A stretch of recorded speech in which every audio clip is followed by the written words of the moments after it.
La première rencontre des dirigeants de la coopération Lanshan-Mekong a commencé à Sanya dans la province de Hainan au sud de la Chine. Le thème est fleuve partagé, futur partagé.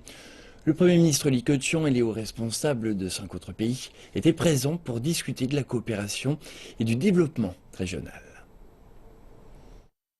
Fleuve partagé, futur partagé, c'est un thème qui convient bien à la première rencontre de la coopération Lanshan-Mekong. Les 6 pays riverains du fleuve s'associent et s'engagent pour coexploiter les ressources du fleuve en créant une Asie au destin partagé. Les dirigeants sont venus à Sanya en Chine mercredi pour déterminer la marche à suivre.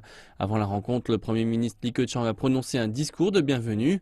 Il a déclaré que la coopération institutionnalisée aiderait à maintenir la paix et la stabilité régionale, donnerait un rôle entier aux ressources, industries et marchés de chaque pays et fournirait plus de soutien au développement économique et social de la région. De l'établissement de zones économiques à la construction d'autoroutes et de voies ferroviaires, différents projets de coopération sont en cours. Et la Chine a annoncé qu'elle lancerait un fonds spécifique pour le développement de la coopération régionale.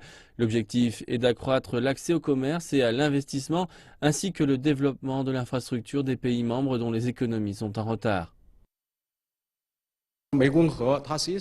La caractéristique la plus importante du mécanisme, c'est que nous sommes liés à l'eau et que nous coopérons parce qu'il y a l'eau. Comment protéger et faire bon usage des ressources en eau compte pour chacun de nous. Nous devons améliorer la coopération dans les ressources en eau et maximiser les bénéfices.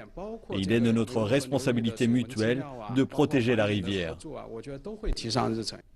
La CLM est une nouvelle disposition de coopération micro-régionale. Elle est en accord avec d'autres initiatives de la Chine comme une ceinture et une route et la Banque asiatique d'investissement pour les infrastructures. Le projet n'est pas seulement une plateforme d'unité et de coopération, il jouera aussi un grand rôle dans l'établissement d'une communauté au destin partagé.